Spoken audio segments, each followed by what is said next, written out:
Hello, नमस्कार मेरे साथियों। मैं सचिन चौधरी आपके अपने YouTube channel math bye Sachin sir में आपका स्वागत करता हूं। जैसा कि हम जानते हैं गाइस, आपका रेलवे का एग्जाम बहुत ही जल्द शुरू होने वाला है। तो गाइस, आज मैं उसी से रिलेटेड आपका एक मैथ का बहुत ही शानदार सा एक प्रैक्टिस सेट आपके सामने लेकर आया हूं, जो आपकी तैयारी को गाइस और बढ़िया कर देगा, जिससे आपके जो नंबर है वो उनमें और थोड़ा इजाफा हो जाएगा। और गाइस, एक इंपॉर्टेंट न्यूज और, जो आपका एनटीपीसी 10+2 लेवल का था, उसकी डेट भी आपकी जल्द ही खत्म होने वाली है। तो इसलिए गाइस, अगर किसी का फॉर्म भरने से रह गया है तो वो अपना फॉर्म जल्द से जल्द फिल कर ले, ठीक है ना। नहीं तो बाद में फिर उसका जो है डेट खत्म हो जाएगी। तो इसलिए अगर किसी का फॉर्म फिल करने से या फीस कटने से रह गई है तो अपना जल्द से जल्द फॉर्म फिल करके अपनी फीस काट के फॉर्म को सबमिट कर दे और अपनी तैयारी में लग जाए। और तैयारी करने के लिए गाइस, आप हमारे channel reasoning bye Sachin sir के साथ जुड़ना बिल्कुल ना भूलें, जहां आपको बेहतरीन कंटेंट के साथ गाइस आपको प्रीवियस ईयर के क्वेश्चन बहुत ही शानदार ढंग से आपको कराए जाते हैं, जो आपकी तैयारी को और बढ़िया कर देंगे। ठीक है ना गाइस। तो चलिए गाइस, हम शुरू करते हैं अपना इसी प्रकार अपना मैथ का बहुत ही शानदार सा एक प्रैक्टिस सेट। तो देखिए गाइस, हमें क्या दिया गया है पहले क्वेश्चन में कि दो संख्याओं का मैसे दिया है आपको। क्या? ठीक है, दो संख्याओं का मैसे और लेसे जो है वो क्रम से 6 और 36 है। ठीक है, यदि उनमें एक संख्या क्या दी गई हमें 12, तो दूसरी संख्या पूछिए हमसे क्या होती है। तो गाइस, हम एक चीज जानते हैं क्या, कि जो दो संख्याओं का गुणनफल होता है, यानी पहली संख्या गुणा दूसरी संख्या, वो बराबर होती है गाइस किसके? लेसे गुणा मैसे के। ठीक है ना। हमें क्या दिया रखा? एक संख्या दे रखी है, यानी 12 हमारे पास गिवन है। दूसरी संख्या हमसे पूछी गई है। ठीक है, लेसे कितना था हमें? 36। ठीक है, और मैसे कितना गिवन है हमारे पास गाइस? 6। तो बस अब इसे क्या करना है, हमें सॉल्व करना है। तो जरा करो, 12 कम 12, 12 तिया 36, यानी 3 आ गया। तो बी की वैल्यू क्या निकल कर आई? 3 गुणा 6 का मतलब कितना होगी गाइस? 18। यानी दूसरी संख्या कौन सी थी? 18। यानी कौन सा ऑप्शन बन गया? ऑप्शन बी इसका क्या होगा गाइस? Correct answer. क्लियर है गाइस? यह आपका एचसीएफ एलसीएम से गाइस बहुत ही बेहतरीन क्वेश्चन हो जाता है, जो आपको गाइस हर एक शिफ्ट में लगभग लगभग आपका पूछा जाता है। तो इसलिए इस क्वेश्चन को बहुत अच्छे से तैयार कर ले। ठीक है ना। चलिए, तो इसी प्रकार अगला क्वेश्चन देखते हैं हम। देखिए क्या दिया गया हमें, कि एक आदमी है जो एक यात्रा 10 घंटे में क्या करता है? पूरी करता है। ठीक है, वह यात्रा का पहला आधा भाग जो है वो 20 किलोमीटर पर घंटे की चाल से और दूसरा आधा भाग 30 किलोमीटर पर घंटे की चाल से पूरा करता है। तो उसके जो है द्वारा तय की गई कुल दूरी जो है वो किलोमीटर में ज्ञात कीजिए। ठीक है ना गाइस, कुल दूरी निकालनी। तो एक काम कर लीजिए गाइस, क्या आप जो है कुल दूरी को क्या मान लो, कि कुल दूरी जो है वो कितनी हो गई हमारे पास? हमने मान ली 2d। अब 2d क्यों मानी? क्यों? क्योंकि उसने दो हिस्सों में डिवाइड करिया है दूरी को। तो आधा हिस्सा और आधा हिस्सा, तो आधा हिस्सा मैंने मान लिया d, जो कि किस स्पीड से गया था? वो 20 किलोमीटर पर घंटे की स्पीड से। ठीक है, जो आधी दूरी बची उसको उसने चला है 30 किलोमीटर पर घंटे की स्पीड से, और दोनों के लिए जो समय निकल कर आया है वो 10 घंटे लगे हैं उसको चलने में। ठीक है, तो बस जरा सॉल्व करो। तो 30 और 20 का एलसीएम कितना आ गया गाइस? 60। ठीक है ना, 20 से भाग दो 60 को, तो 20 दिया 60, 3 आया, और 3 की गुणा डी से करी तो कितना हो गया?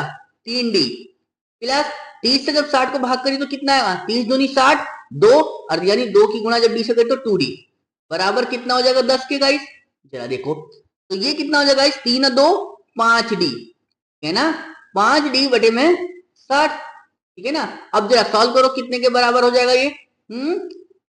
10 के थे ना, तो सॉल्व करो। 5 दूनी 10। ठीक है, तो 60, अब 60 की गुणा इससे कर लो, तो डी की वैल्यू कितनी निकल कर आ गई? 60 गुणा 2 का मतलब 120। लेकिन ये दूरी कितनी है? आधी, पूरी नहीं है, क्योंकि पूरी दूरी तो हमने कितनी मानी थी? 2d। तो बस सॉल्व कर लो, क्या करो कि 2 गुणा, क्योंकि 2d था ना, तो 2 गुणा 120 मतलब 240 किलोमीटर। समझ में आई ना गाइस? तो यानी कौन सा ऑप्शन बन गया हमारे पास? ऑप्शन बी इसका क्या हो जाएगा गाइस? Correct answer. क्लियर है? शुक्र है उसका कि उसने जो है आपको 120 नहीं दिया, नहीं तो आप 120 टिक करके निकल लेते आंसर का। ठीक है ना, तो जल्दबाजी में क्वेश्चन गलत मत कर लेना बिल्कुल भी। ठीक है ना, चलिए तो अगला देखते हैं। इसी प्रकार हम देखिए अपना क्वेश्चन क्या दिया गया हमें अगले क्वेश्चन में कि 7 घंटे में 0.896 सेंटीमीटर वर्षा दर्ज की गई है, तो प्रति घंटे जो है कि औसत जो है वो कितनी है। ठीक है ना, मतलब 1 घंटे की निकालनी है, तो यानी 7 घंटे में कितनी निकाली है गाइस, 0.896। ठीक है ना, तो 1 घंटे में यानी प्रति घंटे की निकाली ना, तो 1 घंटे की भाग देखो, तो 0.896 को भाग कर दो गाइस कितने से, 7 से। जरा करना कितना आएगा, 7 तो 7 यानी 0.1। ठीक है ना, बचा कितना, 1 19, 7 दूनी 14, बचा कितना यहाँ से गाइस, 5 यानी 56, यानी 7 अट्ठे 56, यानी कितना बना मेरे पास गाइस, 0.128 सेंटीमीटर, यानी प्रति घंटे जो है कितनी वर्षा थी, 0.128 सेंटीमीटर। यानी कौन सा ऑप्शन बनेगा हमारे पास, ऑप्शन ए इसका क्या हो जाएगा इस करेक्ट आंसर। यानी उसने औसत पूछा था आपसे कुल मिला के। ठीक है ना, अगर 7 घंटे में इतनी वर्षा है तो प्रति घंटे में कितनी होगी, तो बस डायरेक्ट हमें क्या करना था, उसको 7 से भागी तो करना था। ठीक है ना, बस लैंग्वेज थी बस आपको, अगर लैंग्वेज समझ में आ रही है तो क्वेश्चन इजीली सॉल्व हो जाता है। ठीक है ना, चलिए तो इसी प्रकार देखते हैं अगला क्वेश्चन क्या दिया गया हमें, समझ में आया चीज। तो ए बी और सी किसी कार्य को क्रम से 10 दिन 15 दिन 20 दिन में पूरा कर सकते हैं। चलो जी, यदि वे एक साथ मिलकर कार्य करते हैं तो कार्य कितने दिनों में पूरा हो जाएगा, ये हमसे पूछा गया। तो जरा देखिए गाइस क्या क्या दिया हमें, ए बी और सी। ए निपटाएगा 10 दिन में, बी करेगा 15 दिन में और सी करेगा 20 दिन में। ठीक है ना, तो जरा सॉल्व करो कितना बनेगा। 10 15 20 का एलसीएम कितना हो गया गाइस, 60। क्या देखिए, अगर 60 काम ए जो है 10 दिनों में कर रहा है तो एक दिन में कितना करेगा, 6 काम। ऐसी बी जो है 60 काम 15 दिन में कर रहा है तो एक दिन में कितना करेगा, 4 काम। और सी जो है 60 काम 20 दिन में कर रहा है तो एक दिन में कितना करेगा, 3 काम। ठीक है ना, अब वो हमसे ये पूछा था कि वे एक साथ मिलकर उस कार्य को कितने दिनों में पूरा करेंगे, तो एक साथ कितना कर रहे हैं इसे, यानी अगर मैं देखूं तो 6 काम तो ए करेगा, 4 काम बी करेगा और 3 काम सी करेगा, तो टोटल कितना काम हो जाएगा ए बी सी का, 6 4 10 और 3 13। तो बस तो निकाल दो गाइस, ए बी और सी मिलके जो है यानी टोटल 60 काम था और एक दिन में हो रहा है 13, तो कितने दिन लगेंगे, तो 13 चौका 52, बचा कितना गाइस, 8 बटे में 13। ठीक है, तो यानी कितने दिन लग गए, 4 सही 8 बटे 13, यानी ऑप्शन डी इसका क्या हो जाएगा इस करेक्ट आंसर। क्लियर है, समझ में आई चीज। चलिए तो अगला देखते हैं हम इसी प्रकार क्या दिया गया हमें अगले ही क्वेश्चन में कि एक वृत्ताकार पार्क है। ठीक है ना, एक सर्कुलर उसमें क्या है, पार्क है। चलिए, जिसका क्षेत्रफल बताया है 1386 मीटर। ठीक है, यदि पार्क के चारों ओर अंदर की ओर 7 मीटर चौड़ा एक रास्ता बिछाया जाता है। ठीक है, तो रास्ते का क्षेत्रफल पूछा है कि रास्ते का क्षेत्रफल कितना होगा, तो सबसे पहले तो हमें अंदर के जो है उसकी रेडियस देखनी होगी कि रेडियस कितनी है। ठीक है ना, तो जरा देखो सबसे पहले अगर मैं पार्क की बात करूं तो गाइस पार्क कुछ इस टाइप से होगा ना, ये ऐसा है ना। चलिए, ये बताया है इसका जो क्षेत्रफल है वो कितना है, 1386। अब इसके अंदर जो है क्या बताया, 7 मीटर चौड़ा रास्ता है, ये ऐसे को रास्ता होगा कुछ। ठीक है ना, यानी इस ये जो रास्ता है, ठीक है ना, ये वाला जो रास्ता है ना इसका हमें क्षेत्रफल निकालना है, और ये कितने मीटर चौड़ा है गाइस, 7 मीटर। तो सबसे पहले ये देखो गाइस कि पहले बाहर वाले की त्रिज्या कितनी है, अगर बाहर वाले की त्रिज्या मिल जाएगी तो हम उसमें से 7 घटा के अंदर वाले की त्रिज्या निकाल लेंगे। ठीक है ना, क्यों, क्योंकि रास्ता कैसा है, सर्कुलर फॉर्म में, और जब उसका क्षेत्रफल निकालना होगा तो क्या होगा, हमें सर्कुलर यानी वृत्त का जो है क्षेत्रफल चाहिए होगा। ठीक है, और वृत्त के क्षेत्रफल के लिए क्या होता है गाइस हमारे पास, वृत्त का क्षेत्रफल, तो वृत्त का क्षेत्रफल क्या होता है गाइस, पाई आर स्क्वायर। ठीक है ना, यही तो है जो उसने बाहर वाले का दे रखा था, कितना 1386। लो जी, ठीक है। अब जरा पाई की वैल्यू खोलोगे तो 22/7 आर स्क्वायर बराबर है 1386। जरा करो सॉल्व, कितना बनेगा, 11 दूनी 22, तो 11 कम 11 बचा 2 28, 11 दूनी 22 बचा कितना 6, 11 छंग 66, इतने तो आया। बस 2 से काटोगे तो कितनी बार कटेगा ये, 63, है ना। तो ये आर स्क्वायर की जो वैल्यू आ जाएगी, इस 7 की गुणा इधर कर देंगे तो 63 गुणा 7, तो आर की वैल्यू कितनी निकल कर आ गई गाइस यहां से, तो अंडर रूट के अंदर 63 गुणा 7। अब इसको जब सॉल्व करेंगे तो कितना निकल कर आएगा गाइस, तो 63 को कैसे लिख सकते हैं, 9 गुणा 7 और ये हो गया 7। ठीक है ना, तो 9 का तो स्क्वायर रूट से क्या बाहर निकला 3, और 2 7 का 1 7 बाहर, तो टोटल कितना निकल कर आया 21। यानी इस बाहर वाले जो जो सर्किल था, इसकी जो रेडियस है वो कितनी है 21, तो अंदर वाले की कितनी रह जाएगी गाइस 14। क्यों, क्योंकि ये टोटल कितने की 7 पे तो डिस्टेंस है, जो क्षेत्र मतलब रास्ता बन रहा है वो 7 मीटर का ही तो है। बस तो बाहर वाले की अगर 21 है तो अंदर वाले की 14 हो जाएगी रेडियस। तो बस अब निकाल दो रास्ते का क्षेत्रफल। तो रास्ते का क्षेत्रफल कैसे निकलेगा ये देख लो, बस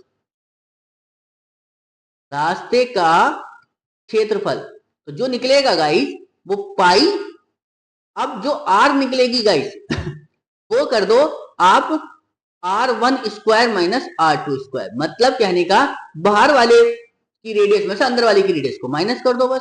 तो पाई की वैल्यू तो 22/7 खुल गई। अब इसे लिख दो कितना, 21 का होल स्क्वायर माइनस 14 का होल स्क्वायर, है ना।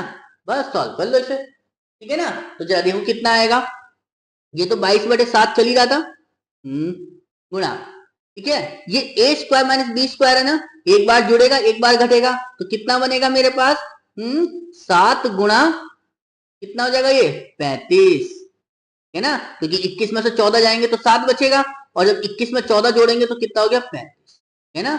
बस हटा दो, खत्म खत्म हो गया 7 से 7। अब करो जरा, ठीक है, तो 35 दूनी 70 का 0 हासिल 7, 35 दूनी 70 और 7 77, यानी रास्ते का क्षेत्रफल कितना आ गया 770 centimetre square, sorry metre square, यानी ऑप्शन सी इसका क्या हो जाएगा इस करेक्ट आंसर। क्लियर है, बस हमें इसका क्या याद रखना था गाइस, यहाँ पर वृत्त का क्षेत्रफल का फॉर्मूला, ठीक है ना, और वो क्या होता है पाई आर स्क्वायर। ठीक है, समझ में आई तो चीज नहीं। चलिए तो अगला देखते हैं हम इसी प्रकार क्या बताया हमसे अगले क्वेश्चन में, क्या दिया है कि 2 रुपए में 3 की दर से केले खरीदे जाते हैं, मतलब 2 रुपए में 3 केले खरीदे और उनको 3 रुपए में 2 की दर से बेचे जाते हैं। ठीक है, तो पूछ रहा है लाभ प्रतिशत बताओ, ठीक है ना। तो देखो गाइस कैसे निकालेंगे लाभ प्रतिशत, एक तरफ लिख लो गाइस रुपए, ठीक है ना, समझ में आई, और एक तरफ लिख लो दर, मतलब ये 2 रुपए में 3 खरीदे और 3 रुपए में 2 बेच दिए, यानी ये सीपी था और ये एसपी था। ठीक है, समझ में आई गाइस। चलिए अब चूंकि यहां पर क्वांटिटी क्या है बराबर नहीं है, तो पहले क्या करेंगे हम क्वांटिटी को बराबर कैसे करेंगे, क्योंकि यहां क्वांटिटी कितनी है 3, यहां क्वांटिटी कितनी है 2, तो क्वांटिटी को बराबर कैसे करोगे, तो एक काम कर लो इसे 2 से गुना कर लो, इसे 3 से गुना कर लो, ठीक है ना, समझ में आई। तो क्वांटिटी बराबर करके क्या हो गया, तो जब हमने इसको देखा तो 2 दूनी 4, ठीक है ना, और 2 तिया 6 हो गया, पहले इसकी इससे करी फिर इसकी इससे, अब इसकी इसके करो 3 तिया 9 और 3 दूनी 6, ऐसा करके क्या फायदा हुआ गाइस, अब हमारे पास क्या है कि वैल्यू मतलब जो मात्रा थी वो बराबर हो गई, मतलब 4 रुपए में 6 खरीदे, ठीक है ना, और 9 रुपए में 6 बेच दिए, मतलब जितने लाए थे उतने बेच दिए, तो हमने क्या देखा कि 4 रुपए के खरीदे, 9 रुपए के बेच दिए, तो कितने रुपए कमा लिए प्रॉफिट में? 5 रुपए। किससे कमाए? 4 से, मल्टीप्लाई 100। तो यहां से क्या निकल कर आया? Profit percentage. 4 से काटा, कितना है? 25। 25 की गुणा जब हमने 5 से करी तो कितना बन जाएगा? 125%। यानी उस केले वाले को कितना का फायदा हो गया? 125% का। यानी ऑप्शन बी इसका क्या हो जाएगा? इस करेक्ट आंसर। क्लियर है? समझ में आ रही है ना बात इतनी चीज? चलिए तो अगला देखते हैं हम। इस प्रकार क्या बताया हमें अगले क्वेश्चन में कि ए और बी दिए हैं क्रमशः 1 लाख रुपए और 1.5 लाख रुपए का निवेश करके एक कारोबार शुरू करते हैं। ठीक है, जो कर लिया। और कुल 24,000 रुपए के कुल लाभ में से प्रत्येक को मिलने वाला हिस्सा क्या था? अब चूंकि राशि तो बराबर थी नहीं, तो इसलिए बराबर पैसे भी नहीं मिलेंगे। तो अब देखो कैसे है। मैंने कहा कि ये ए है और ये बी है। इसने 1 लाख रुपए लगाए, है ना? चलिए जी, इसने 1.5 लाख रुपए लगाया। ये तो अंतर है। अब चूंकि समय की बात नहीं है तो समय वही 12 महीने है, तो इन दोनों का जो यहां से रेशियो निकल कर आएगा वो देखो जरा कितना आएगा। तो 4 जीरो से 4 जीरो खत्म, 5 दूनी 10 और 5 दिया 15। ठीक है ना? तो निकल के आया गाइस 2:3 का। तो वही पूछ रहा हमसे कि 24,000 रुपए के लाभ में प्रत्येक का हिस्सा पूछा। तो जरा निकालो जरा गाइस, कितना कितना कितना आएगा जरा। तो ए का हिस्सा कितना निकल कर आया? 2/5 है ना? टोटल कितना हो रहा है? 5। जरा बस सॉल्व कर लो, मल्टीप्लाई 24। ठीक है ना? जरा सॉल्व करो कितना बनेगा। तो कितना बार जाएगा ये? 5 चौक 20, बचा कितना? 4। 5 अट्ठे 40, यानी कितना बन गया? 4800। 4800 की जब गुणा करी 2 से तो कितना आ गया? 9600। अगर ए का लाभ 9600 है तो बी का लाभ कितना हो जाएगा फिर? 14,400। क्या समझ में आ गई? यानी कौन सा ऑप्शन बन गया मेरे पास? ऑप्शन डी इसका क्या हो जाएगा? इस करेक्ट आंसर। क्लियर? यानी मतलब कहने का ये था कि जो 24,000 रुपए का लाभ था उसको 2:3 में बदलना था। यानी अगर एक को 9600 रुपए मिल जाएंगे तो दूसरे को 14,400 रुपए मिल जाएंगे। क्लियर? क्योंकि जिसने ज्यादा पैसे लगाया उसको ज्यादा लाभ और जिसने कम लगाया उसको कम लाभ। ठीक है ना? चलिए तो अगला देखते हैं। इस प्रकार देखो क्या दिया गया हमें अगले क्वेश्चन में कि यदि बहुपद दिया है, यानी एक पॉलिनोमियल है हमारे पास जो क्या है 9x की पावर 5, y की पावर 2 और z की पावर r। ठीक है, इस 15 क्या दिया गया? इसकी डिग्री दी गई है। अब यानी मतलब ये जो पावर की बात कर रहा था ना, ये x की पावर 5, y की पावर 2 और z की पावर r, ये इसकी वैल्यू दी है टोटल इन सब की मिलाकर कितनी है? 15। तो बस आपको करना क्या था कि ये 5 + 2 + r की वैल्यू कितनी दी है हमें? 15 दी है। यानी इसकी जो कोटि है वो कितनी है? 15 है। तो हमसे r का मान ही तो पूछा है, तो निकाल लो बस r। कितना हो रहा है? 5 और 2 7 + r बराबर 15 के। तो r बराबर कितना निकल के आ गया? 15 - 7, तो टोटल कितना हो गया? 8, है ना? तो r की वैल्यू कितनी निकल कर आई? 8। यानी ऑप्शन सी इसका क्या हो जाएगा? इस करेक्ट आंसर। ठीक है ना? यानी डिग्री ऑफ द पॉलिनोमियल जो होती है गाइस वो उसकी पावर दी गई है। ठीक है ना?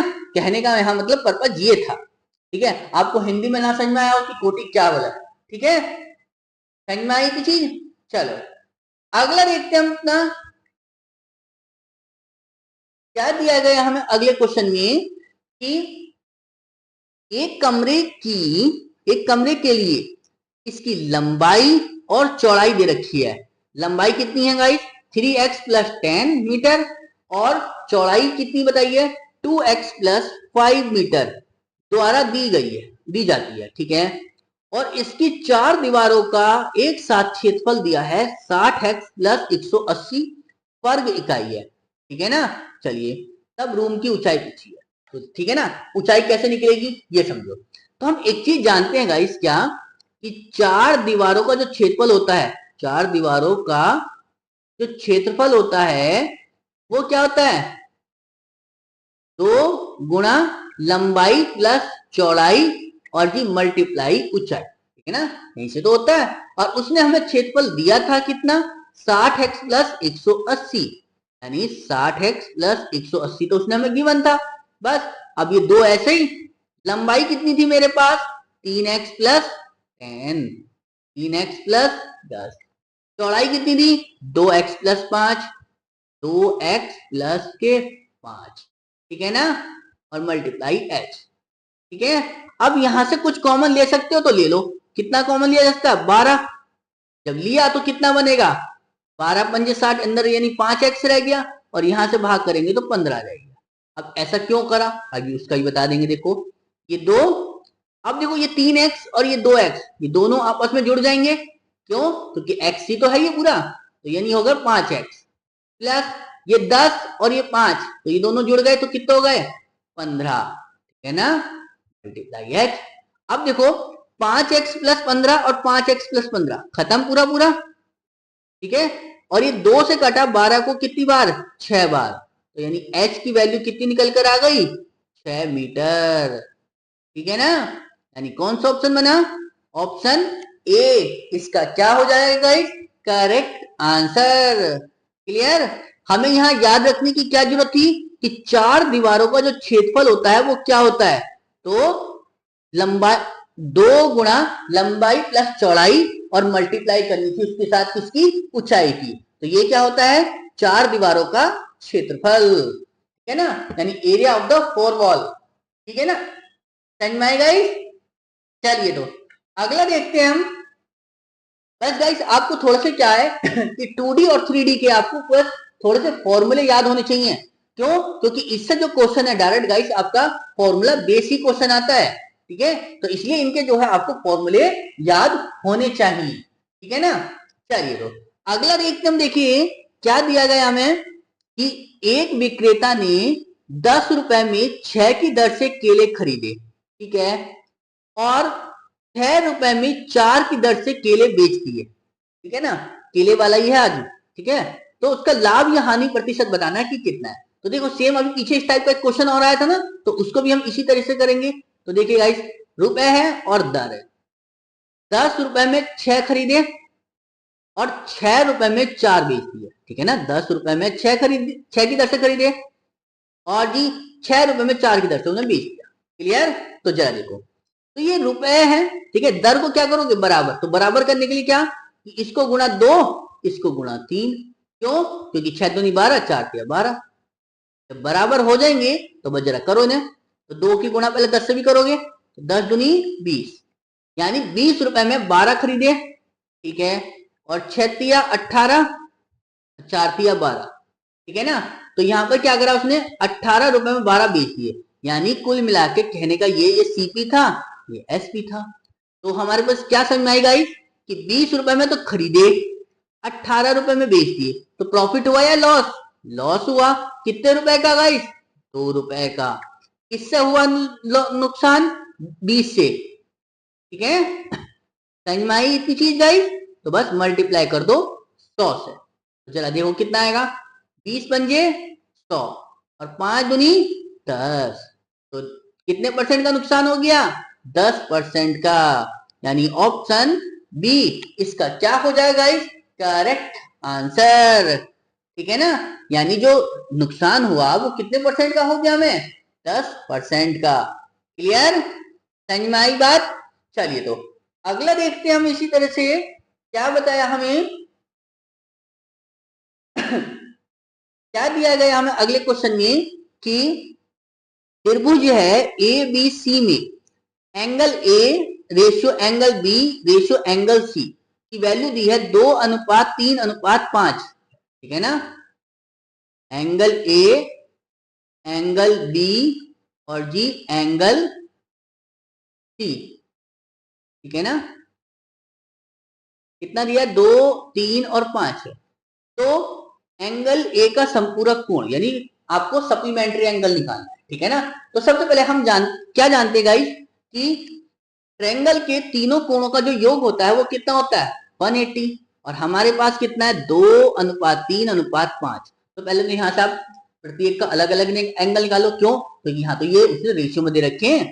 तो जरा देखो कितना बनेगा, तो angle A plus angle B और एंगल सी की जो वैल्यू होगी वो कितना होता है 180। तो जरा इन्हें जोड़ो, तो 2x प्लस के 3x प्लस के 5x, तो कितने के बराबर हो गए 180 के। जरा सॉल्व करो, 5 और 3 और 2 5 और 5 10 x बराबर 180। 0 से 0 खत्म, यानी x की वैल्यू कितनी आ गई 18। ठीक है ना, समझ में आई। तो अब हमें एंगल ए निकालना है पहले, तो एंगल ए कितना है 2 है ना, तो एंगल ए जो हो जाएगा वो 2x हो गया। तो 2 की मल्टीप्लाई जब 18 से गई, क्योंकि x वैल्यू 18 थी, तो कितना हो गया 36। ये एंगल ए जो है 36 आया निकल के, ठीक है ना। लेकिन हमसे पूछा क्या था, एंगल ए का सप्लीमेंट्री एंगल यानी समपूरक कोण। तो जब सप्लीमेंट्री एंगल निकालना होता है तो क्या करते हैं, संपूरक कोण जो निकलता है वो कैसे निकलता है कि जो संपूरक कोण होता है उसे 180 में से माइनस कर दो जो एंगल आपको गिवन, मतलब जिसके बारे में पूछा है। तो 180 में से एंगल ए की वैल्यू कितनी है 36, घटाओ जरा कितना आएगा, 10 में से 6 4, यहाँ क्या रह गया 17, 17 में से 3 गए, कितने बचेंगे 14, यानी 144 डिग्री, यानी ऑप्शन सी इसका क्या हो जाएगा करेक्ट आंसर। क्लियर है, समझ में आ रही है बात, इतनी चीजें नहीं, ठीक है ना। आज ये त्रिभुज में भी चला गया आज, ठीक है ना। तो इसलिए त्रिभुज का जो है आपको कोटि पूरक संपूरक इनके बारे में भी आपको थोड़ा सा पता होना चाहिए, ठीक है ना। तो चलिए फिर अगला इसी प्रकार अगला क्वेश्चन देखते हैं। देखो क्या दिया हमें कि ए जो है किसी कार्य को बताया है 40 दिनों में पूरा कर सकता है, ठीक है।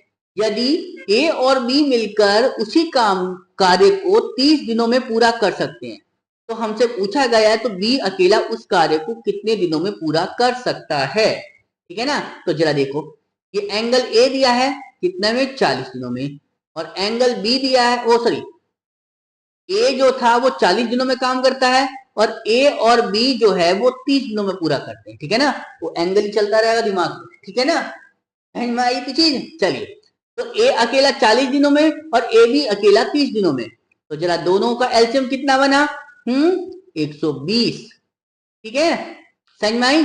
तो 4 तिया 12, अगर 120 काम ए जो है 40 दिनों में करेगा तो एक दिन में कितना करेगा फिर 3 काम। ऐसी ए और बी मिलकर 120 काम अगर 30 दिन में करेंगे तो एक दिन में कितना करेंगे 4 काम। क्लियर, समझ में आई। और हमसे पूछा किसके बारे में गया है, बी अकेले उस कार्य। तो देखो ए जो है एक दिन में कितना काम करता है 3, और बी के साथ मिलकर कितना कर रहा है 4, तो फिर बी कितना कर रहा है कि ए तो जो है 3 करेगा, बी फिर एक ही तो करेगा, क्यों, क्योंकि दोनों मिलकर 4 काम कर रहे हैं, ठीक है। तो बस अब हमसे पूछा क्या था, तो बी अकेले उस कार्य को कितने दिनों में करेगा अकेले। तो जरा देखो बी टोटल काम है करना कितना करने को हमारे पास 120 काम, और बी एक दिन में कितना करता है सिर्फ एक काम। तो 120 काम करने के लिए 120 दिन तो लगेंगे उसको, ठीक है ना। समझ में आई बात या नहीं आई, यानी कौन सा ऑप्शन बन गया मेरे पास, ऑप्शन डी इसका क्या हो जाएगा करेक्ट आंसर। क्लियर है, समझ में आई बात, इतनी चीज है नहीं। चलिए तो अगला देखते हैं हम, देखिए क्या बताया हमसे अगले क्वेश्चन में कि एक कंटेनर है जिसमें 80 लीटर दूध है, ठीक है, और इस कंटेनर से क्या करा है, पहले उसमें 8 लीटर दूध निकाला और उसके स्थान पर पानी मिला दिया, यानी मिलावट कर दी, ठीक है, ठीक है। मतलब 80 लीटर दूध था कंटेनर में टोटल, जिसमें से 8 लीटर दूध निकाला, पानी मिला दिया 8 लीटर, तो दूध तो मतलब मिश्रण तो अब भी जो है 80 है, ठीक है। अगले बार में क्या करा उसने, फिर इसमें 8 लीटर मिश्रण निकाला, मतलब मिलावट वाला निकाला आपके तो, और उसके स्थान में फिर और 8 लीटर पानी डाल दिया, मतलब जितना निकाला उतना ही पानी डाल दिया, ठीक है। और इस प्रक्रिया को एक बार और दोहराया गया, यानी मतलब टोटल कितनी बार हुआ ये काम, 3 बार कर दिया उसने, ठीक है ना। तो वो पूछ रहा है तो जो मिश्रण में दूध बचा होगा तो दूध की मात्रा कितना है। अगर मिश्रण की बात करेंगे तो मिश्रण तो उतना ही रहेगा 80 का 80, लेकिन दूध की तो मात्रा कम हो गई क्योंकि उसमें पानी मिला दिया 3 बार। ठीक है ना, एक बार दूध निकाला तो पानी, फिर दोबारा पानी, फिर दोबारा पानी। ठीक है ना, तो जरा देखिए तो कैसे निकालेंगे हम दूध। तो देखो गाइस, मिश्रण कितना है मेरे पास, 80। ठीक है ना, 80 हो गया। मल्टीप्लाई करेंगे गाइस 1 माइनस करके, कितना निकल रहा है हर बार गाइस दूध, 8 लीटर। इसमें से निकल रहा है 80 में से। ठीक है ना, और टोटली कंडीशन कितनी बार दोहराई गई, 3 बार। क्लियर, तो बस सॉल्व कर लो। कितना बनेगा, तो 80 गुणा 8 ही कम 8, 8 ढाई 80, 1/10, तो 10 ही कम 10 में से 1 गया 9, 9/10। और चूंकि पावर 3 है तो मल्टीप्लाई कर लो 3 बार, 9/10 और 9/10। क्लियर, इस समझ में आई। तो जरा सॉल्व करो, 0 से 0 खत्म, तो जरा देखो कितना, 9 9 9, तो कितनी बार होगा गाइस, 3 बार, तो 729 की मल्टीप्लाई करो 8 से और बटे में रख दो 10। जरा करियो जरा, कितनी बनेगा, 8 नम 72 का 2, हासिल कितने आए, 8 नम 72 का 2, हासिल 7, 8 2 16 और 7 23 का 3, हासिल 2, 8 7 56 और 2 58, और नीचे जीरो कितने थे, 2 थे ना, तो जी तो 2 संख्या छोड़कर पॉइंट लगा दो आप, तो कितना आ गया, 58.32 लीटर। है ना, यानी अब जो दूध की मात्रा बची वो उस मिश्रण में कितनी है, 58.32 लीटर। यानी ऑप्शन ए इसका क्या हो जाएगा, इस करेक्ट आंसर। क्लियर है, समझ में आई बात या नहीं आई। चलिए तो अगला देखते हम, देखिए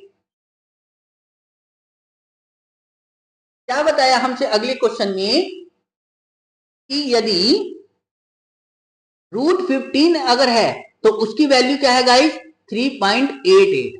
ठीक है ना, तो बस हमसे पूछा किसका वैल्यू गया है कि 5/√5/√3 की मान पूछा। तो देखो गाइस कैसे निकालेंगे जरा इसको समझिएगा। तो ये 5/3 है ना, और हमारे पास जो गिवन है वो √15 है ना, तो जरा देखो कैसे सॉल्व करेंगे। अगर मैं इसकी ऊपर नीचे 3 से गुणा कर लूं कोई दिक्कत नहीं है ना, क्यों, क्योंकि अभी भी तो वही लिखा हुआ है, बस हमने इतना है कि थोड़ी सी कंडीशन अपने लिए बढ़ा ली, है ना, समझ में आई। अब इससे करके क्या फायदा हुआ, तो हमें दिख गया ऊपर तो बन गया 15, √15, और नीचे कितना हो जाएगा गाइस, √3 गुणा 3। जब रूट के अंदर दो संख्या होती है मल्टीप्लाई में, तो उसकी एक संख्या तो बाहर रहती 3। ठीक है ना, चलिए अब √15 अगर आपके सामने है तो उसकी वैल्यू तो आपको पता है कितनी है, 3.88, 3.88। बस अब इसे सॉल्व करना था, कितना आएगा, 3 ही कम 3 पॉइंट है, तो 3 दूनी 6, बचा कितना 2 28, 3 नम 27, बचा 1, तो कितना बचा 1.293। यानी ऑप्शन डी इसका क्या हो जाएगा, इस करेक्ट आंसर। क्लियर है, बस हमने यहां ये जो करा था कि √3 मतलब 3 के ऊपर नीचे गुणा करी थी वो इस 15 को बनाने की वजह से। ठीक है ना, क्यों, नहीं तो हमें ना तो डायरेक्ट गाइस √5 की वैल्यू याद होगी ना √3 की। ठीक है, और उसने वैल्यू पूरा सॉल्व मांगा है, जब उसने सॉल्व कराया है तो उसने उसके लिए उसके वैल्यू भी दी थी हमें सॉल्व करने के लिए कि √15 इतना है, तो बताओ कितना बनेगा मान इसका। समझ में आई बात, इतना चीज। चलिए तो अगला देखते हम, देखिए क्या बताया हमें अगले क्वेश्चन में कि यदि sin a इक्वल टू है 1/2 और cos b की वैल्यू दी है वो भी 1/2, तो a प्लस बी का मान पूछा कि a प्लस बी का मान क्या होगा, है ना। तो जरा एक चीज समझो जरा, ये sin a की वैल्यू है 1/2, तो साइन में जो है 1/2 किसका मान होता है गाइस, ये sin 30 का ही तो मान होता है। ठीक है ना, अब साइन से साइन हटा तो a की वैल्यू कितनी निकल कर आ गई, 30 डिग्री। समझ में आई बात।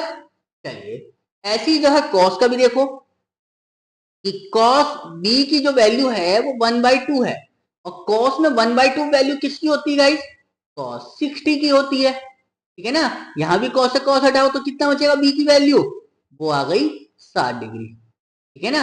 अब आपको a की रूट की, a की डिग्री, a की वैल्यू भी मिल गई, b की भी मिल गई, और हमसे पूछा किसके बारे में था कि a प्लस b, तो a प्लस b का मतलब a की वैल्यू 30 और b की वैल्यू 60, टोटल जोड़ के कितना हो गया 90, ठीक है ना गाइस, चीज समझ में आई बात। यानी क्या आया a प्लस बी का मान निकल के 90 डिग्री, यानी ऑप्शन ए इसका क्या हो जाएगा इस करेक्ट आंसर। क्लियर है। देख गाइस, जो ट्रिग्नोमेट्री का जो क्वेश्चन आता है ना, डायरेक्ट नॉर्मल आता है, कोई ऐसा मतलब वो नहीं कि ज्यादा हाई प्रोफाइल या कुछ जो है उसमें क्वेश्चन आपको फॉर्मूला ज्यादा लगाना पड़ जाए।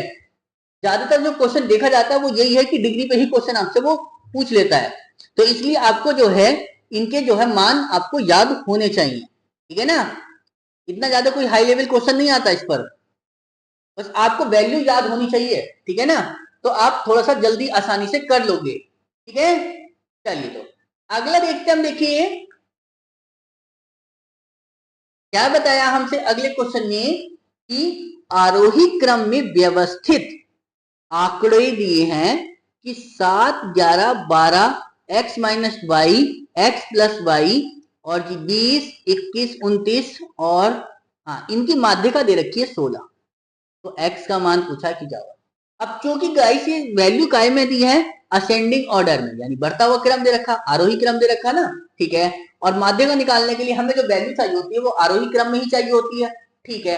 अब माध्यिका निकलती कैसे है वो इंपॉर्टेंट है, तो माध्यिका निकालने के लिए गाइस सबसे पहले देखो कि टर्म कितनी है ये, तो टर्म कितनी है 1, 2, 3, 4, 5, 6, 7 और 1 8, 8 टर्म दी है। तो 8 टर्म निकालने के लिए गाइस हमें देखो कैसे करते हैं हम इसे, तो एक तो इसका ले लो 8 का आधा, ठीक है ना, यानी 8/2, ठीक है, वह टर्म यानी मतलब कहने का ये है 8/2 वह पद, है ना, वह पद प्लस कर लो आप इससे एक ज्यादा, यानी 8/2 प्लस 1 वह पद, वह पद, और दोनों को जोड़ के क्या कर दो गाइस आधा, तो ये निकलती है हमारे पास माध्यिका, है ना। और माध्यिका कितनी दी है उसने हमें 16, ठीक है ना। अब 8/2 करेंगे तो कितना आएगा गाइस 4, ठीक है ना। तो चौथा पद कौन सा है मेरे पास, पहला, दूसरा, तीसरा, और ये हो गया चौथा, यानी x माइनस वाई, ठीक है ना, प्लस 8/2 करा तो 4, और 4 में जब एक जोड़ा तो कितना हो गया 5, और पांचवा टर्म क्या है x प्लस वाई, तो जी दोनों साल हो गए, बटे में 2, कुछ कट रहा हो तो काटो, y से y खत्म, हाँ जी, x और x कितना होगा गाइस 2x, 2x अपॉन में 2, तो 2 से 2 खत्म, तो x की वैल्यू क्या निकल कर आ गई 16, ठीक है ना, समझ में आ गई। तो x की वैल्यू कितनी है 16, ठीक है ना, यानी ऑप्शन डी इसका क्या हो जाएगा करेक्ट आंसर, ठीक है ना। हमसे y की वैल्यू नहीं पूछी, हमसे सिर्फ और सिर्फ x का मान पूछा था, सो हमने निकाल दिया, ठीक है ना, समझ में आई।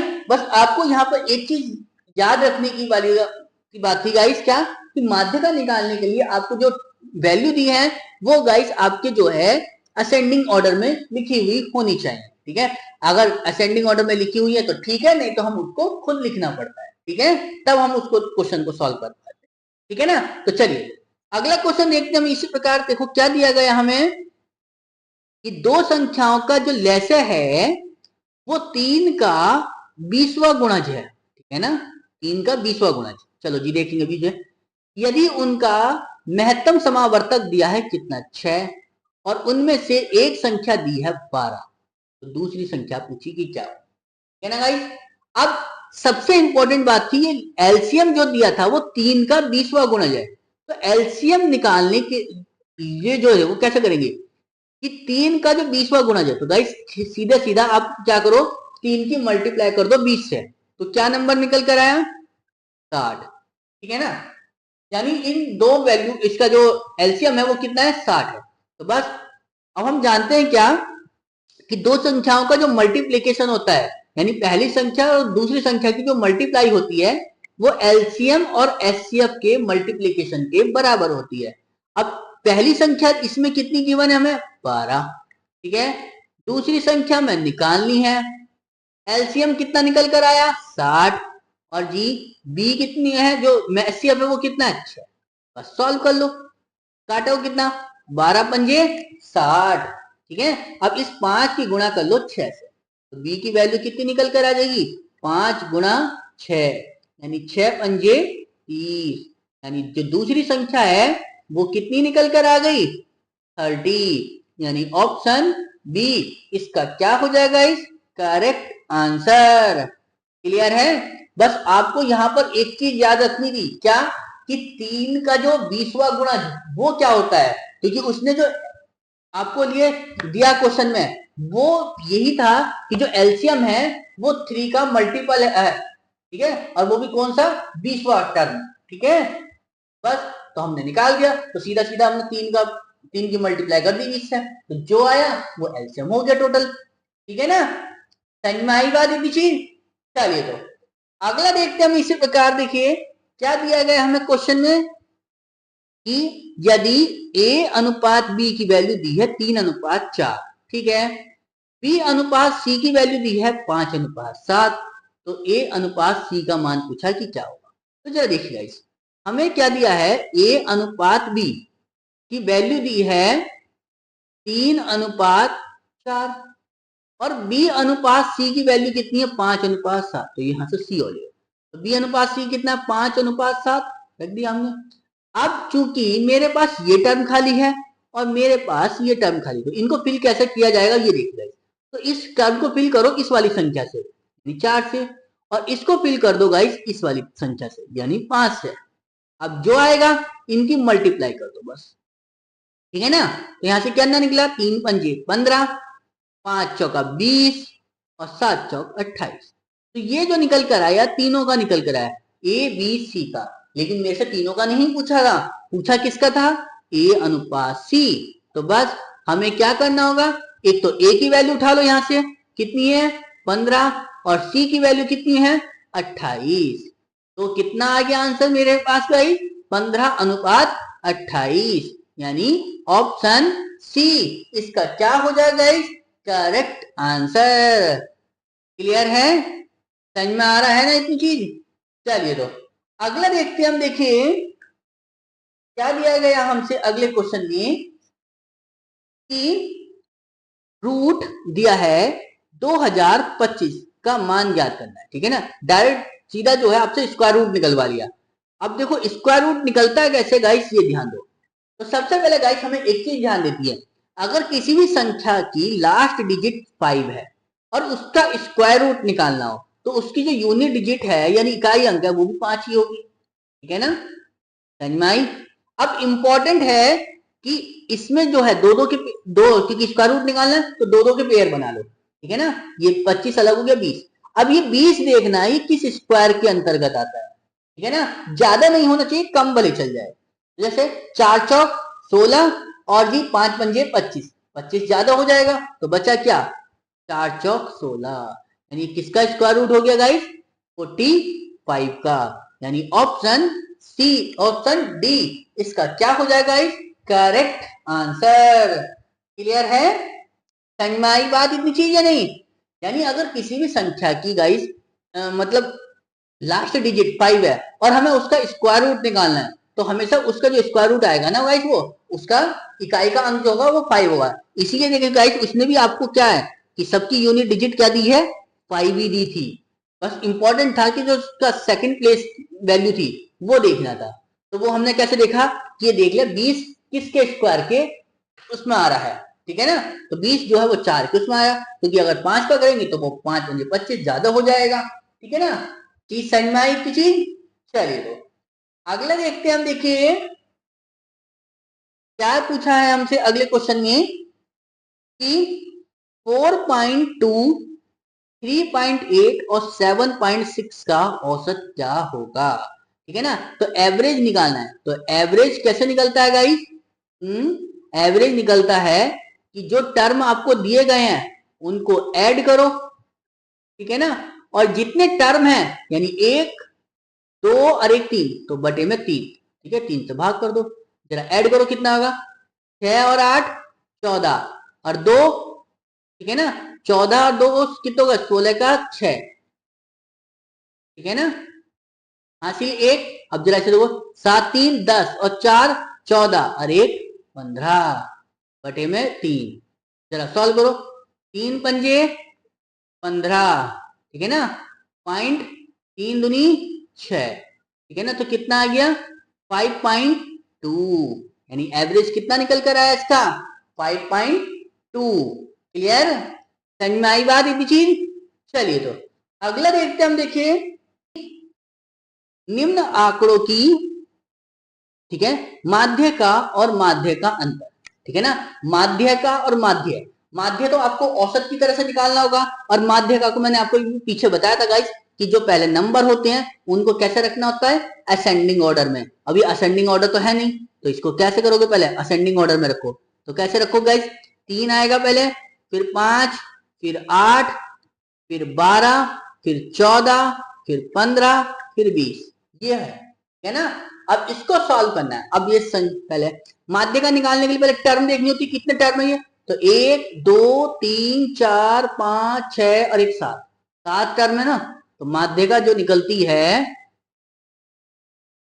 वो कैसे निकलती है, यानी 7 + 1 अपॉन 2 वह टर्म, क्या भैया पापा, तो यानी 7 और 1 8, 8 को जब 2 से भाग करोगे यानी चौथा टर्म, चौथा टर्म कौन सा गाइस, 1 2 3 4, यानी कितना दिया मुझे 12, यानी इसकी माध्य का कितनी निकल कर आएगी गाइस 12, ठीक है ना।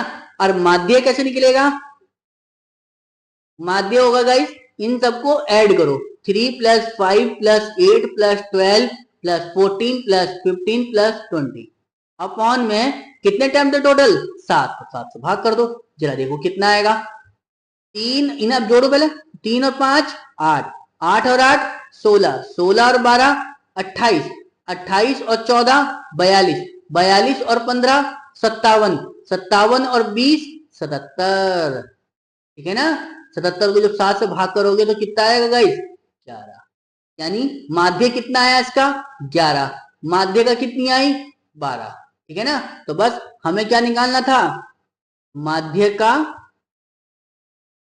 और माध्य का अंतर, तो बस माध्य का 12 माध्य 11, दोनों का अंतर कितना आ गया 1, यानी कौन सा ऑप्शन बन गया, ऑप्शन ए इसका क्या हो जाएगा इस करेक्ट आंसर। क्लियर है, समझ में आ रही है ना बात इतनी चीज। चलिए, बस आपको माध्य का पता होनी चाहिए कि माध्य का निकलती कैसे है, ठीक है ना, समझ में आ रही है इतना। अगला देखते हैं हम, देखिए क्या बताया हमसे अगला क्वेश्चन में कि वह छोटी से छोटी संभावित संख्या ज्ञात कीजिए जो 16 19 23 में से घटाने पर प्राप्त संख्या जो है वो सतत अनुपात यानी कंटिन्यूट प्रोपोर्शन में आ जाए। अब देखो कैसे होगी वो गाइस, तो एक चीज याद रखना कि जब भी कभी संख्या दी गई हो और उसे जो है सतत अनुपात में निकालना, तो जो 3 संख्या है ना हमारे पास, एक 16 और 19, ठीक है ना, इन दोनों के बीच का जो रेशियो होगा, ठीक है ना, वो भी कब घटाने के बाद, ठीक है ना, वो बराबर होना चाहिए गाइस किसके, इस 19 और 23 के रेशियो के, संख्या जब कोई घटा के लाएंगे तब, ठीक है ना, ये समझ में आई गाइस। अब इसको कैसे सॉल्व करते हैं, या तो हमारे पास एक तरीका वो होता है क्या कि बाहर वाले की गुणा बाहर वाले के साथ करके और अंदर वाले की गुणा अंदर वाले के साथ सॉल्व करें, गुणा करके उसको सॉल्व करें। लेकिन अगर उसको सॉल्व करेंगे तो गाइस बहुत लंबी कैलकुलेशन हो जाएगी, अब कैलकुलेशन से ही हमें बचना है, तो क्या करेंगे, तो यहाँ पर हमारे पास 4 ही वैल्यू तो हैं, ठीक है ना। अब इन 4 वैल्यू में से ही रखो कि कौन सी वैल्यू रख के जो है इनको हम बराबर कर सकते हैं, ठीक है ना। तो जरा करिए, जरा कैसे करेंगे। तो सबसे पहले सबसे कम वैल्यू लो, यानी 1, क्या 1 रखने के बाद में ये वैल्यू प्रोपोर्शन बराबर हो रहा है या नहीं हो रहा, तो जरा देखो 16 में से 1 जाएंगे तो कितना बचेगा 15, 19 में से 1 जाएगा तो 18, ठीक है, यानी 15:18। दूसरी चीज है, यहां से देखो 19 में से 1 गया 18 और 23 में से 1 गया 22। क्या यहाँ कुछ बराबर आ जाएगा रेशियो? नहीं आएगा बराबर, ठीक है ना, क्योंकि यहाँ 15:18 है, यहाँ 18:22 है, तो यानी पहला वाला तरीका तो फेल हो गया, है ना, यानी एक तो आना ही नहीं। जरा अब उसके बाद क्या है संख्या गाइस? 7। जरा 7 वाली रखते देखो, 16 में से 7 जाएंगे तो कितने बचेंगे गाइस? 9, ठीक है ना, और 19 में से 7 जाएंगे तो कितने बचेंगे? 12। 9:12 आ गया, समझ में आई? यानी ये तो 1 के लिए था, ये 7 के लिए सॉल्व कर रहा हूं मैं। बराबर 19 में से 7 वही 12, और ये 23 में से 7 जाएंगे तो कितने बचेंगे? 16। तो कुछ बराबर आ रहा है? काटो जरा, कट रहा हो तो कुछ। 3 तिया 9, 3 चौक 12, यानी 3:4, ठीक है ना। अब इन्हें सॉल्व करो, 4 तिया 12, 4 चौक 16, यानी 3:4, ठीक है ना। आगे नहीं आगे बराबर देखो, तो कौन सा ऑप्शन काम कर गया? ऑप्शन सी, इसका क्या हो जाएगा? इस करेक्ट आंसर। क्लियर है? समझ में आई ना बात इतनी चीज? बस आपको यही देखना है कि कौन सा ऑप्शन रख के वैल्यू सॉल्व हो सकती है, ठीक है ना। क्योंकि अगर इसको मैं मल्टीप्लाई करने के चक्कर में रहा तो बहुत लंबी कैलकुलेशन हो जाएगी, और उसी से ही हमें क्या है, बचना है, ठीक है। चलिए तो अगला देखते हम, देखिए क्या बताया हमसे अगले क्वेश्चन में कि एक संख्या का 50% दिया है, वो उस संख्या के 4/5 भाग से 21 कम है ना। तो जरा देखो, एक संख्या दे रखी, यानी संख्या मैंने मान ली ए, उसका 50%, 50/100, ठीक है ना। वो उस संख्या, ठीक है ना, उस संख्या मतलब उस संख्या यानी ए मानी थी, उसके 4/5 भाग से कितनी कम है? 21 कम है। क्लियर? तो बस सॉल्व कर लो, कितना बनेगा गाइस? यानी ये 21 इधर आके प्लस और ये इधर आके माइनस, तो यानी क्या बनेगा? 1/, मतलब 4a/5 माइनस करोगे 50 कम 50, 50 दूनी 100, यानी a/2 वो है कितने के बराबर? 21 के बराबर, ठीक है ना। तो चला सॉल्व करो, कितना? ये इधर जाएगा और ये इधर आ जाएगा, तो कितना होगा? एलसीएम कितना बना? 10, 5 दूनी 10, तो 4 दूनी 8 ए माइनस, ठीक है ना, 2 पंजे 10, तो ये हो गया 5 बराबर कितने के? 21। तो जरा कितना बनेगा? 8 में से 5, 3a में 10 बराबर 21। जरा सॉल्व करो, 3 सत्ते 21 और 10 की मल्टीप्लाई कर दो बस इधर, तो a की वैल्यू कितनी निकल कर आ गई? 10 गुणा 7 बराबर 70, यानी उस वो वैल्यू क्या थी? 70 थी, ठीक है ना। समझ में आई इतनी चीज? क्लियर है इतना चीज? नहीं गाइस? चलिए तो अगला देखते हैं हम, देखिए क्या बताया हमसे। थैंक यू गाइस, आपको हमारी वीडियो अच्छी लगी है तो प्लीज लाइक करें, शेयर करें, और चैनल पे नए हैं तो प्लीज चैनल को सब्सक्राइब करके बेल आइकन को प्रेस जरूर करें, ताकि आपको हमारी वीडियो का नोटिफिकेशन आपको सबसे पहले मिले। और गाइस, अगर कोई क्वेश्चन आपको समझ में नहीं आता है या किसी क्वेश्चन में कोई प्रॉब्लम लगती है, तो आप हमें जो है या तो क्वेश्चन को एक बार बैक करके दोबारा देख लें, या व्हाट्सएप यूट्यूब पर ही हमारा जो है व्हाट्सएप का नंबर है, आप हमें उस पर व्हाट्सएप मैसेज भी कर सकते हैं। मैं जैसे उस क्वेश्चन को देखूंगा तुरंत उस क्वेश्चन का रिप्लाई आपको कर दूंगा। बस आपका कोई भी क्वेश्चन छूटना नहीं चाहिए, और ना ही आपको कोई किसी भी तरह की आपको कोई परेशानी होनी चाहिए, ठीक है ना गाइस। क्योंकि गाइस आपके लिए जो भी क्वेश्चन लाए जाते हैं गाइस, ये सारे के सारे आपके लिए प्रीवियस ईयर क्वेश्चन होते हैं, जो आपको गाइस बहुत ही अच्छे ढंग से आपको कराए जाते हैं। अगर फिर भी कोई चीज समझ में नहीं आती है तो आप उसको एक बार पूछ ले, बस आपको क्वेश्चन कोई भी छोड़ना नहीं है। क्यों? क्योंकि ये आपके एग्जाम के पर्पज से आपके लिए बहुत ही महत्वपूर्ण होने वाले हैं। तो इसलिए गाइस क्लास को भी जो है रेगुलर देखें, ठीक है ना, और क्वेश्चन को जो है नोट करके सॉल्व करने की कोशिश करें, ठीक है ना गाइस। चलिए, और गाइस थोड़ा सा मोटिवेट हमें भी कर दिया करें, ताकि हमें भी जो है आपके लिए जब क्वेश्चन लाते हैं तो अच्छा लगे, ठीक है। तो इसलिए गाइस थोड़ा सा वीडियो को ज्यादा से ज्यादा दोस्तों में शेयर कर दिया करें, ठीक है ना। तो चलिए गाइस, फिर कल मिलते हैं अपनी नई क्लास में, तब तक के लिए धन्यवाद। जय हिंद, जय भारत, थैंक यू।